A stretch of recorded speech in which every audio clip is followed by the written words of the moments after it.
Mootiin deeggaraa malee qophaa qabsa injifatee dhatisi malee nyuucha jamaa.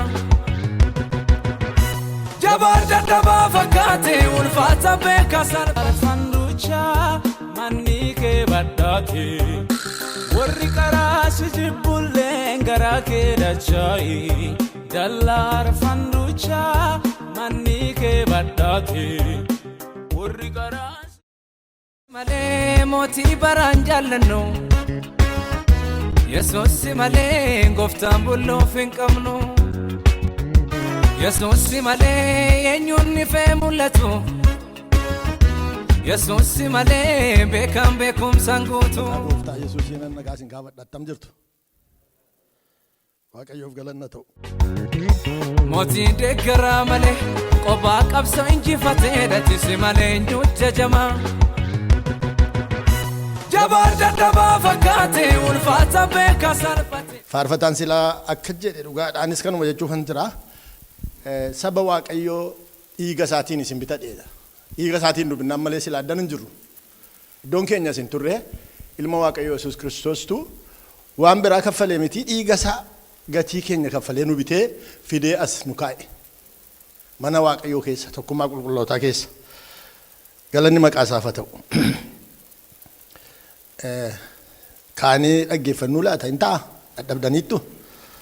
Eessi dubbii Waaqayyoo dubbiseetanii yeroo teessanii deebisheen isinitti hima kutaa isaa yaaddayinaa amma nan dubbisa ofii kooti ergan dubbiseetanii yeroo teessanii immoo kutaa isaa iddoo isaa isinitti hima akka warri yaadannoo qabachuu barbaadan kanaaf nan dubbisaa na dhaggeeffadha. Akkas jedhaa yaadni koo akka yaada keessanii karaan koos akka karaa keessanii miti. Akkuma waaqni lafarraa wal fagaatu akkasuma karaan koo karaa keessanirraa yaadni koos yaada keessanirraa hin fagaata. Isaayyaas 55 lakkoofsa 8-9. Yesuus karaa isa dhiphaadhaan ol galaa. Karaan gara badiisaatti geessu boochoodha. Karri isaas bal'aadha. Namoonni isa ittiin ol galan baay'eedha. Karaan jireenyatti geessu rakkoodha. Karri isaas dhiphaadha. Namoonni isa argatan muraasa jedhee ameen. Maatiyos boqonnaa 7 lakkoofsa 13-14. Hin kadhanna. Yaa Waaqayyoo abbaa gooftaa keenya Yesuus Kiristoos ati ofuma keetii bara baraa waaqa taatee kan jiraattu. Namni si sagadeef si waaqesseef utuu hin ta'in ofuma Waaqayyo taatee utuu uumama kee tokko iyyuu hin uumin utuu warri sagadan tokko iyyuu hin jiraatin bara jalqaba hin qabne kaatee jiraataa kan turte. Ammas kan jirtu kan turte kan dhuftu. Waaqa irrattis lafa irrattis uumama uumte hundumaa gidduutti immoo kan jajamtu kan waaqeffamtu. Ergamoonni kee warri waaqarraa warri si marsanii jiran hundinuu si baruu kan hin dandeenye. Dhoosaa gadi fagoon kan si keessa jiru. Si hubachuun kan namaan danda'amne. Yaa Waaqa jiraata. Yaa Waaqayyo gooftaa galanni siif haa ta'u. Waa'ee kees ta'ee waa'ee dubbii kee yooti namaa mul'ifte malee namni hubachuu hin danda'u. Yooti nama barsiifte malee. Hammati nutti mul'ifteti barra. Ammati nu laatte fudhanna. Dubbiin kee immoo jireenya. Dubbiin kee immoo xinnoo hin qabu. Dubbii kee keessa jireenyatu jira. Waa'ee dubbii kee jireenyaa har'a nu laattu kanaaf galanni guddaan siif haa ta'u. Waan nu barsiiftuuf, waan nu gorsituuf, waan nu qajeelchituuf. Waaqayyo si galateeffanna. Dubbii kana ormoonni hin qabani. Warri qalbiin isaanii jalaa bade, warri sammuun isaanii dukkaneeffame. Nus warra sammuun dukkaneeffame keessa turre achi keessaa nu fiddee hafuura qulqulluu kee nu laattee sammuu keenya ibsite. Kanaaf dubbii kee hubachuu dandeenya, barachuu dandeenya. Galanni siif haa ta'u. Ulfaadhu. Nuti dubbadhu egaa hafuura qulqulluu barsiisaa dhugaa. Yesuus sirraa waa baruu barbaanna. Sirraa waa dhaga'uu barbaanna. Maal beeka namni? Beekaan hin jiru jettee hoo?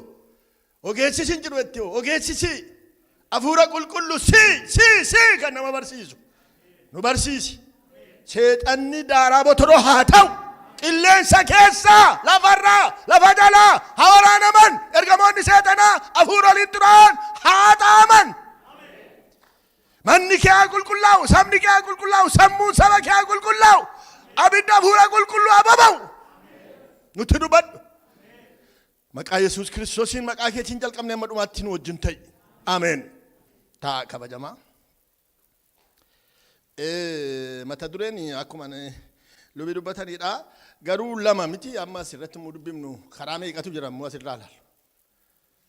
maal jedhama caamni kun karaa tokko moo karaa lama dubbata karaa lama jira miti kanuma jira karaadhuma lama jira karaan tokko ka Waaqayyooti inni lammaffaan kan eenyuuti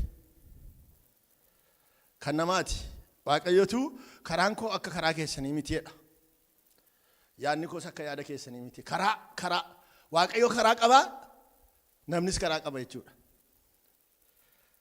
karaan inni jireenyatti keessu kun ka Waaqayyooti karaan inni badiisatti keessu immoo kan namaati Waaqayyo karaa namni akka karaa baafatu hin barbaanne Waaqayyo mutti nama uume yaadni Waaqayyo namni karaa isaa irra akka inni deemudha kaayyoo Waaqayyo namni karaa isaa irra akka deemu malee karaa Waaqayyo gadhiisee akka namni karaa isaa irra deemu hin barbaanne kaayyoo Waaqayyo namni karaa isaa irra akka deeme Waaqayyoon duukaa bu'udha Waaqayyo duukaa buutuu barbaada duukaa buutuu isaa warri duukaa buutuu isaa ta'an karaa mataa isaanii hin qabani karaa Waaqayyo irra deemu malee karaa mataa isaanii hin qabani warri Waaqayyo irraa jal'atan karaa mataa isaanii qabu kanaafiti Yesuus Kiristoos dhufee bartoota isaatiin na duukaa bu'aa jedhe isaan sun sokkaniiru acha deemu isin asa deemaa ani isin duran deemaa na duukaa deemaa jedhe duukaa buutota filate kiristaanummaa jechuunis duukaa buutuu Yesuus jechuudha warra karaa mataa isaanii dhiisanii karaa Waaqayyo irra bu'an jechuudha kiristaanummaan hiiki isaa kanaadha duukaa buutuu Yesuus Kiristoos jechuudha Waaqoon waa gargaaru ni galateeffadha harka keessa walitti rukutaati karaa Waaqayyoo karaa namaa isa jedhu kana barraa karaa Waaqayyoo karaa namaa isa jedhu kana duraan dursinee garuu karaa namaa ilaalla karaa amma gara gaarummaatti fiduun barbaade isa gadheerra gara gaariitti karaa namaa isa jedhu karaa namaa mulaallu karaa nama jal'aa tokko hin fudhanna karaa nama jal'aa tokko ilaalla karaa nama warra qajeelommu nama lama ilaalla jarreen kana sadan iyyuu kakuu moofaa keessaan fudhadhe karaa nama jal'aa tokkoon ilaalla karaa namoota qajeelota nama lamaa immoo ilaalla namoonni akkuma amma dubbadhee karaa Waaqayyoo irraa goranii gara karaa isaaniitti goran jedha Roomee boqonnaa 3 lakkoofsa 12 irraa karaa Waaqayyoo irraa hin goran jedha kanaaf garaarraa immoo karaa Waaqayyoo irraa goruu namni karaa mataa isaa irra deemutti ka'a jalqaba nama karaa jal'aa karaa mataa isaa irra deemee eewun ilaallaa Yihuudaa boqonnaa tokkodha lakkoofsa 11 irraan dubbisame lakkoofsa 11 Yihuudaa ergaa Yihuudaa lakkoofsa 11 irraatii dubbifna karaa nama isa jal'aa sana laaluudhaaf jechuu kooti lakkoofsa 11 irraa akka jedha isaaniif wayyoo isaan karaa Qaayeen irra bu'aniiru jedha nama lama jalqabaa dhalate nama namarraa jalqaba dhalate Qaayeen isa jedhamutu jalqaba isatu dhalate dhalachuudhaanii uumamuudhaan immoo addaamtu uumamee abbaa isaa irra dhalate Qaayeen dhalateeti karaa Waaqayyoo dhiishee karaa mataa isaa irra deemutti ka'e karaa isaa jedha macaafat jedha karaa Qaayeen jedha karaan Qaayeenii maaliidhaani yoo jenneefi ergaa Yohaannis duraa boqonnaa 3 lakkoofsa 12 irraatii argina karaa Qaayeen boqonnaa 3 lakkoofsa 12 irraatii karaa Qaayeen maal akka ta'e nutti hima akkas jedhani lakkoofsi 12 akka Qaayeen ta'uun hin ta'u inni kan isa hamaa sanaa ture obboleessa isaa sin ajjeese sababii maaliitiifiti ajjeesee hojiin ofiisaa hamaa ta'e hojiin obboleessa isaa qajeelaa waan ta'eef isa ajjeese Qaayeen ajjeesaadha ajjeesuu isaa dura yoo dhandhee ilaallee seera uumamaa boqonnaa 4 keessatti inaaftuudha yeroo jalqabaa nama dhalateedha nama jalqaba inaaffaa jalqabeedha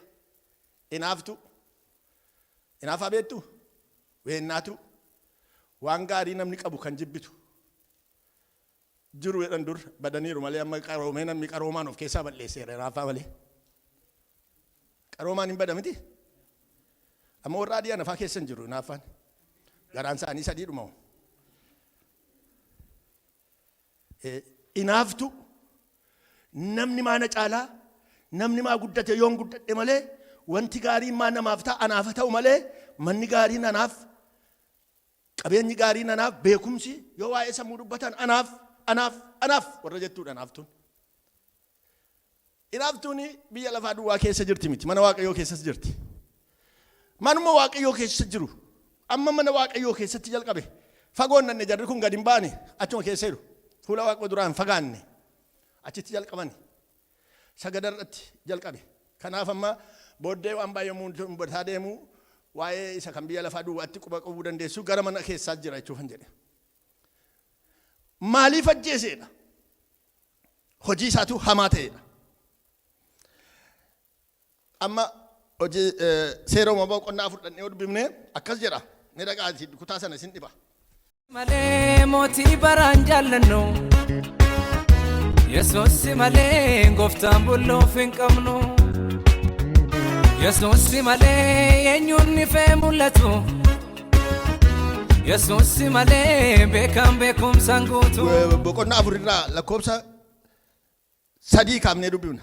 Guyyaa baay'ee booddee Qaayeen wanta lafarraa galfaterraa Waaqayyoof kennaa isaa dhiyeesse. Abeelis immoo hoolota isaa keessaa warra dura dhalatan qalee cooma isaanii aarsaa dhiyeesse. Waaqayyo gara Abeeliif gara qalma isaa faara tolaadhaan hin ilaale. Gara Qaayeeniif gara kennaa isaa garuu faala tolaadhaan hin ilaalle. Kanarratti Qaayeen aaree boba'ee mataa buuse. Maal godhe ammas keessatti mulaaltan Abeel waa godheera? Qaayelii miidheera? Hin miidhee? Mee ilaalaame? Akka namitti nama jibboofumaa lafaa ka'ee amma eenyu kan ilaalee Waaqayyoodha. Waaqayyo biratti qalmi isaa fudhatame. Waaqayyooti isa jaallate. Qalma Abeel jaallate. Qalma Abeelitti gammade faara toraadhaan ilaale. Hin filatame jechuudha karaa biraa. Abeel. Hin filatame, hin jaallatame. Eewu biratti Waaqayyo biratti. Inni sun immoo maal ta'e? Hin kufe, hin jaallatamne. Eewu jette ajjeese garuu isa kufe moo isa jaallatame ajjeese? Isa kam himete? Warri nama ajjeesan warra jibbamanidha. Warra filatamuu dadhaban warra namnis Waaqayyoos isaan hin filanneetu nama ajjeesa. Fagaatanii deemina garuu sammuun keessan. Macaafuma jedhaan jedhee akkas mitiire kun okkeedha. Waaqayyo gara eenyu ilaaleedha? Qalma Abeel ilaale. Waaqayyo qalma Abeelitti gammade. Abeeliin filate. Qaayeliin garuu hin ilaalleedha. Yeroo san aaree boba'eedha. Anaan maaf hin ilaalu? Gurbattii kana maa ilaala? Maa filatamte gurbattiiun? Jedhee kanaafi amma falafalee gaama waggaa dhufu soo qalman dhiyeessinaa ammas gurbattii kana filamaa jedhe. Na bukkee dhaabattee na dorgomtee na darbuuf deemti ammas jedhe. Ammas na caaluuf jetti jedhee yaade akka yaadutti yaada kooti kun. Miti reeka amma maal godhee akkas gooti kun jedheeti achi ba'anii gadi fuudhee sokke sossobe. Godhee rukutee ajjeese. Maal gochuudhaaf? Waggaa dhufu qobaasaa dorgomuudhaaf. Waa'ee filmaataan jedhamti immoo of eeggadhaa. Miti ree Waaqayyoon filata ree erga Qaayeluma filata miti ree qalma dorgomaan hin jiru. Kan eenyu filata ree wanti wal bukkee dhaabatu hin jiru. Isheen mataa dhukkubsitu lafa lixxeetti. Ammas lammaffaa garaa gubaa Waaqayyo jedhee garaa Waaqayyoo gubee lafa kaa'e. Warri xiinsammuu qoratanii warri nama ajjeesanii maal jedhanii kitaaba tokkorraan dubbisee sodaattuudha jedhu. Sodaattuudha jedhanii amma namoonni nama ajjeesan janna seenanii maaliif namicha sodaatu? Yoo jiraate kun nan jiraachisu jedhanii dafanii of biraa dhabamsiisu.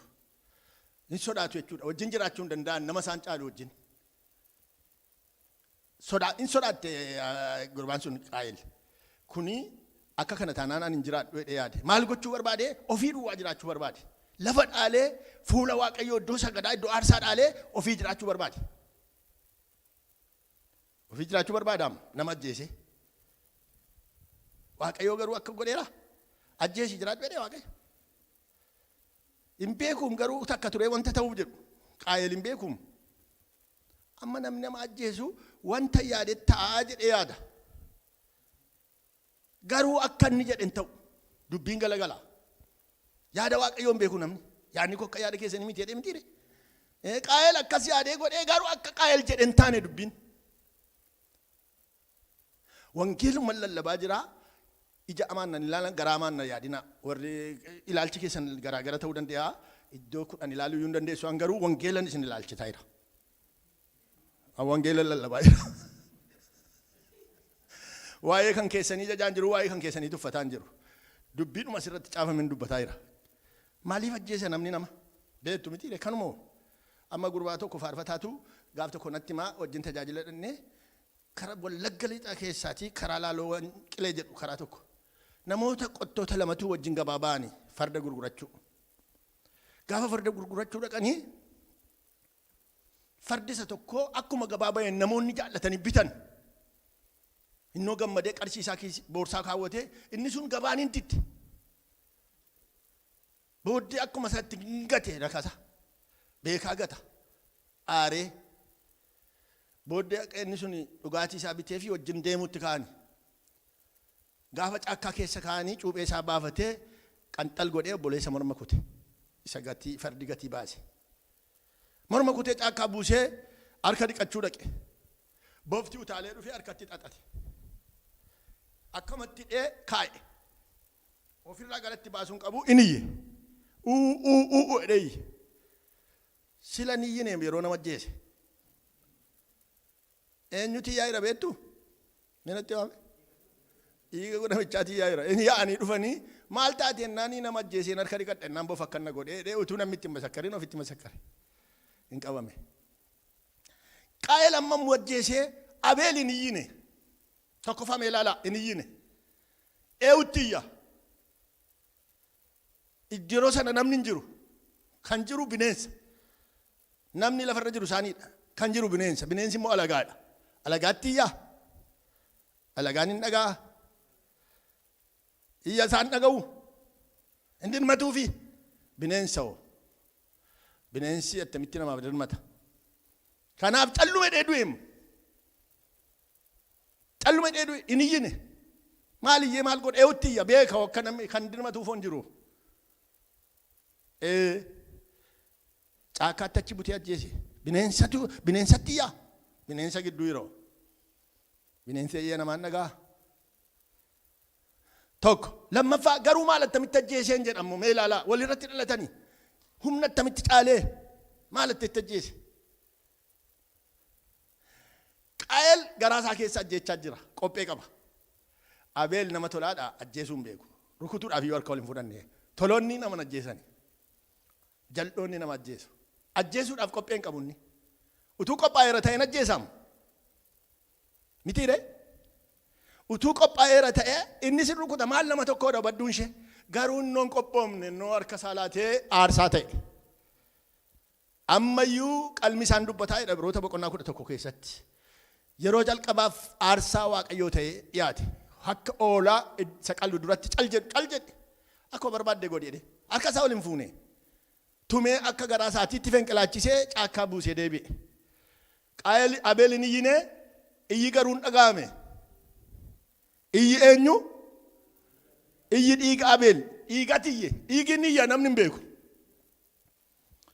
amma yeroo barbaadu namni caakkaatti geessee nama ajjeesa halkan nama ajjeesa inni iyya iyyi immoo maalan jedhee dhiigin iyyan jedhe inni iyyaam hin beekaniim ragaan lafa hin jirretti akka seeratti hin dhiyaannetti namoonni dhossanii nama ajjeesu nama sana namni hin beeku namni hin beeku garuu waaqayyoon beeku akka jedha macaafa kana keessatti rifeensi mataa keessanii hundumti isaa lakkaa'amaadha inni rifeensa namaa lakkaa'u nama gadameessa keessaa ba'e hin beeku iyyeessa gadi badii goodaa sana jira waaqayyo garuu beeka abbaan fedhe wallaalu mootummaan addunyaa wallaalu mootummaan biyya warra humna qabanii wallaalu nama garmalee dhiigisaa dhangala'e waaqayyo beeka nama garmalee du'e waaqayyo beeka obboleessa leesiin hin jennu qaa'el lubbuu ajjeesa dhossitee kan nama ajjeeftu waaqayyo si dhaga'eera waaqayyo si argeera dhiigni iyyaa jira lafarraa dhiigni nama qulqulluudhaa iyyaa jira maal godharee dhiigni kun iyyee waaqarraa kaasa akka jedhe waaqayyo gaaf tokko iyyi warra Sodom gara kootti ol ba'eera Kanaafanii hojii isaanii ilaaluudhaaf hanga dhibuudha. Waaqayyo har'uma dhaga'ee irra kaa'aa miti. Iyya dhaggeeffata qallumanee rikoordii godha. Waraabam. Sagaleen tokko lafa kanarratti dhab jedhee akkasatti hafu hin jiru. Hundumtuu fuula Waaqayyo duratti rikoordii ta'a. Yommuu iyyi baay'atee safartuu isaa guutuu hin kaa'a Waaqayyo. Hin kaa'am. Karaa mataa isaatii isa jedhu karaa Waaqayyo irratti dubbadha isa kana. Yeroo sana hin kaa'a. Amma hin kaa'e Waaqayyo dhufe Abeeliif. Maal gootee dhufe gaafateem. Maal gootee? Beerre Qaayel jenna Abeel jennaan nanti isaanii jedhe. Waaqayyo waa'ee obboleessa keetii gaafata.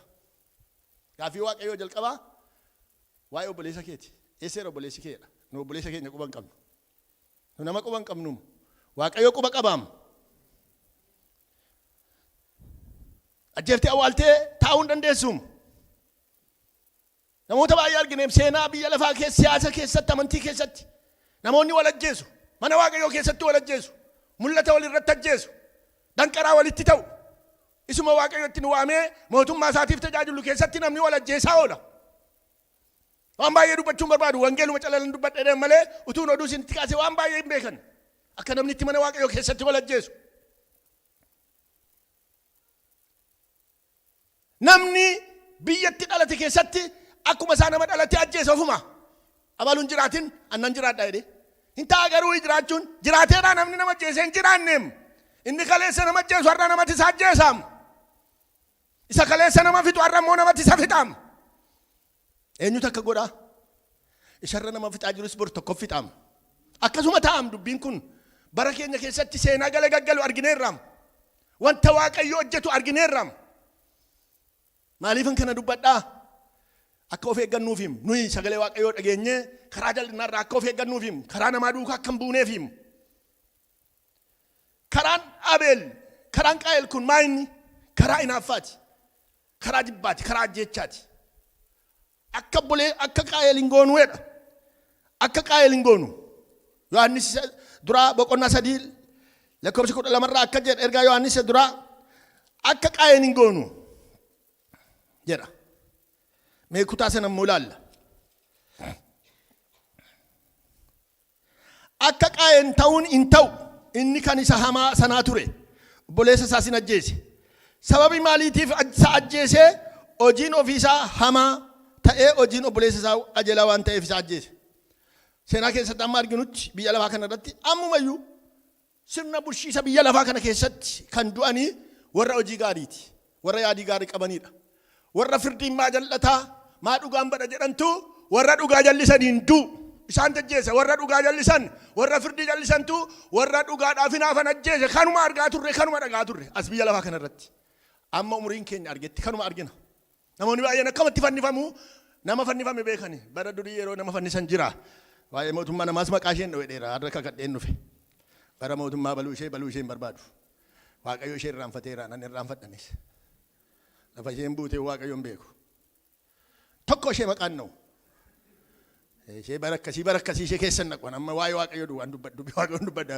Waa warra Waaqayyo maqaa ishee lagate maali? Ani maqaa isaaniin dha'e dadhawe. Dhii qalma dhiba maqaa isaaniin dha'u. Bara baluu isheen qabu. Garuu Waaqayyoon argeera utuu isaan jal'oonni nama ajjeesanii. Utuma ajjeesanii deebi'anii du'u. Utuma nama ari'atanii ari'atamu. Warri biyyaa nama baasan biyyaa ba'anii arginee beenna. Biyyaan baanee namni eenyu yaadattu dhiisaa waa'ee kan namaa kan keessa yaadata. Namni nama ari'atu ari'atamne. Warri nama ajjeesan hin duune warri dhiiga nama boosisan dhiiga bo'aan jiranii. Kun firdii Waaqayyootiim. Siyaasa mitiim. Qollummaa namaa miti ogummaa namaa mitiim. Kun firdii Waaqayyooti. Firdii qajeelaadha. Doo dhaabattu laallachuus siif ta'a. Doo dhaabattu. Har'a maal duukaan jira bor maaltu natti dhufa jedhi. Yaada hamaa duukaa akka waliin galle. Ijoollee Waaqayyoo warri taanee yaada qajeelaa yaada sirrii ta'e akka dubbii Waaqayyootti isa kana duwwaa deeggaruun nuuf ta'a. Mana Waaqayyoo keessattis yaada sirrii. Mana Waaqayyoo keessatti wal lolaa ture. Amma biyya keenya keessa namoonni na dinqa. Filmaatatu dhufaa waldaa keessatti akkuma isa biyya lafaa godhanii fiigu. Maal ta'an jarri kuniin jedha waamichan qabanii maali Waaqayyo isaan fillaan maal ta'anii Waaqayyo erga isaa waamee maal ta'uun jedha. Nan lallaba yeroo baay'een barsiisaa akka namoonni gara dhugaatti dhufaniif waa'ee Daawit faan lallaba. Daawit gaafa Saamu'eel filmaata gaggeessuuf jedhu mootummaadhaaf achi hin jiru. Eenyu dide? Waaqayyo dide maal dhageessanii beektanii isin oduu isaa? Waaqayyo dide maal oduu mallee dhageessanii beektanii jechuudha. Waaqayyootu hin ta'uu jira kan biraan jedhe. Carraan na darbaa se'u namoonni. Carraa waaqayyootti si waamen darbu. Dhiibdee lixxee amma mana waaqayyootiif hojjechuuf kaatee mi'aatamu waaqayyo si barbaannaan dhuguma namni dhiibee si danda'a. Yoo dhiibe immoo yoo itti gaafatama isa miti sitti itti gaafatama. Karaa namaan hin geessu cal jettee ni ilaaltu. Mana waaqayyo amma biyya amma warrumti waldaa geggeessan maaloo jedhu saba kee jedhan jiru. Filmaata keessatti nama bitatu isaaniyyuu warri sinoodositti filamuuf jedhan warri sabakaatti filamuuf jedhan nama bitatu. Dhugaa waaqa jiraataati. Abaluun filachiiseedha.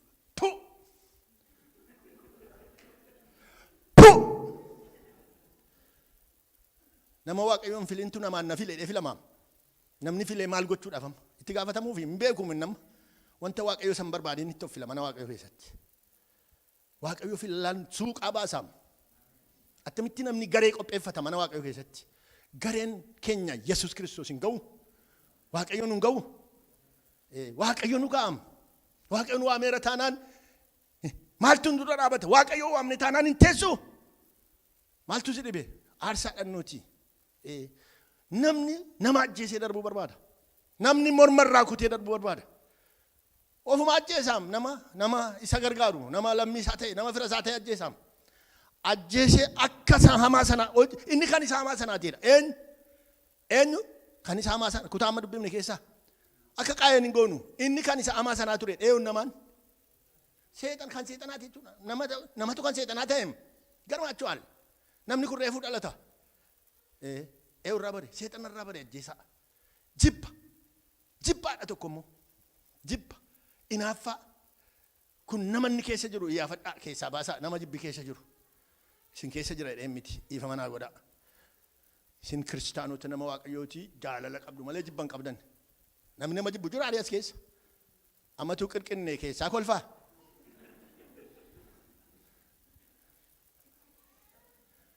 Ilaa waan ani isinitti mudhageessu sagalee waaqayyoo akka jedhu warra isin jibban jaalladhaadha.